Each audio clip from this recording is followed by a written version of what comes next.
అదేవిధంగా దువ్వాడ శ్రీనివాస్, దివ్వెల మాదిరి love birds ఇద్దరు కూడా ఓకే చెప్పాను కదా వచ్చేసారు.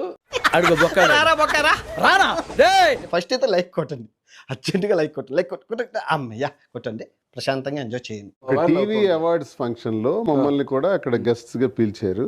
నిన్న ఒక ఐటమ్ పీస్ గా చూస్తున్నారు, అది నువ్వు గుర్తుపెట్టు. అది నువ్వు వాళ్ళు బెస్ట్ కపుల్ అని ఒక అవార్డు ఇచ్చారు.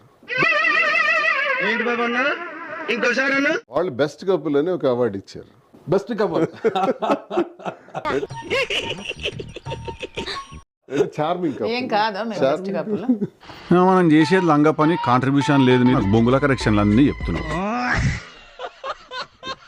ఏదో ఇప్పుడు వాళ్ళు బెస్ట్ కపుల్ అవార్డు ఇచ్చారు, చార్మింగ్ కపుల్. తన డాక్టరేట్ వచ్చిందని సన్మానం ఇచ్చారు. బెస్ట్ కపుల్ మిమ్మల్ని ఏం చూశారు అసలుకి? ఇన్ని తరాలకే ఆదర్శంగా నిలుస్తున్నారండి. ఇంత గొప్ప జంట అసలు మీరు ఈ తరానికి కాదు కొన్ని తరాలకు ఆదర్శంగా నిలుస్తున్నారు. నాకు తెలిసి కపుల్స్ అందరిలో బెస్ట్ మేము అనుకుంటున్నాం. నేనైతే అనుకుంటున్నాను.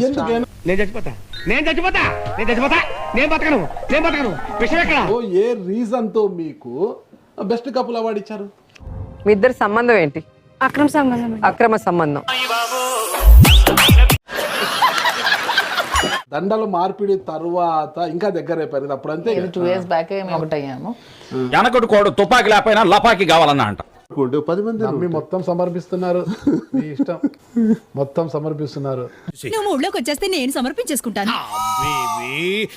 ఈ రోజు వైఎస్ఆర్ కాంగ్రెస్ పార్టీ నుంచి శ్రీనివాస్ గారిని పార్టీ నుంచి సస్పెండ్ చేశారు.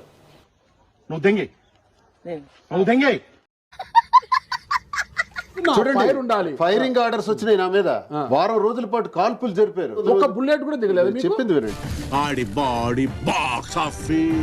ఇవన్నీ కనిపించిన పార్టీకి ఇప్పుడు 1 year తర్వాత కనిపించిందా? ఆ పార్టీ నాయకుడికి ఇప్పుడు కనిపించిందని అడుగుతున్నానండి నేను. నువ్వు నిజంగానే క్వశ్చన్ అని అడుగుతున్నావా రాధిక? మా బిల్డింగ్ లోనే భోజనాలు చేసేవారు. నేను భోజనాలు పెడితే తినేవాళ్ళు. ఇవన్నీ ఓడిపోయిన పార్టీకి పార్టీ లేదు, బొక్క లేదు. నా మీద ఇంత మరక కూడా చూపెడితే ఈ టైంలోనే ఉంది కదా ఈ మరక. ఇప్పుడు చెప్తా ఉండేది. కరెక్ట్ క్వశ్చన్ మంచిగా అడిగిన మీరు. రాష్ట్రంలో సోకల్ నాయకులు పరువు ఎప్పుడో తీస్తారు. ఎప్పుడో పోయింది. రాష్ట్రంలో వైసీపీ పరువు నాయకులు అందరూ ఎప్పుడో తీస్తారు. ఇంకా నన్ను పొగడాల్సింది పోయి ఏంది మాటలు? పార్టీలో ఉండి నేనైతే ఒక ఆడపిల్లగా నా ఆస్తులు కోల్పోయాను. తన 2 గాజులు అమ్ముకోవాల్సి వచ్చింది. సరే సోషల్ మీడియాలో ట్రోల్స్ గురయ్యాను. ఒక ఆడపిల్లగా నేను ఆంటీ పోనా ఏదైనా నానమ్మ నాయనమ్మ ఆంటీ అమ్మమ్మ ఏదైనా అనుకోండి. ఆయన హక్ చేసుకుంటే స్ట్రెస్ అంతా పోతుందండి అన్నది ఒక వీడియో చూసి రాజా హక్ చేసుకున్నప్పుడు నాకు కూడా అలాగే స్ట్రెస్ అంతా పోతుంది. హక్ డే అన్నారు. ఇలాంటి ప్రేమ కోసమే నేను ఇన్నాళ్ళు మొఖం మర్చిపోయాను. Thank you darling. అలాంటివే ట్రోల్స్ చేస్తున్నారు. అది మీరు అదే చూస్తారు. మీలాంటే ఎవరో ఒకరు పనికిమాల్లో ఎవడో ఒకడు ఉంటాడు. ఒక నాలాంటి పనికిమాల ఆ హక్ డే హక్ ఇవ్వండి అంటే శ్రీనివాస్ గారిని హక్ చేసుకుని నా స్ట్రెస్ మొత్తం దాంట్లో తప్పే ఉంది.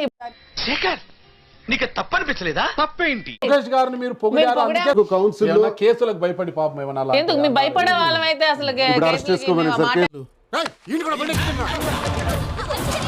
ఇప్పుడు సస్పెన్షన్ అయిపోయింది. నెక్స్ట్ అరెస్ట్ అంటున్నారు. ఉన్నాయి రెడీ. మీ పరిస్థితి ఏంటి? కదా చేయనండి. నన్ను అరెస్ట్ చేసినా కూడా నేను జైలుకి వెళ్ళడానికి రెడీగా ఉన్నాను. అంటే ఒకే లాగా పడుగుతారా ఏంటి? కొట్టుకోండి ఇద్దరు కూర్చో జుబ్బ ఏం చేయడం లాట్ సార్. ఇంకా మేము వెళ్ళి రైట్స్ తీసుకుంటాం.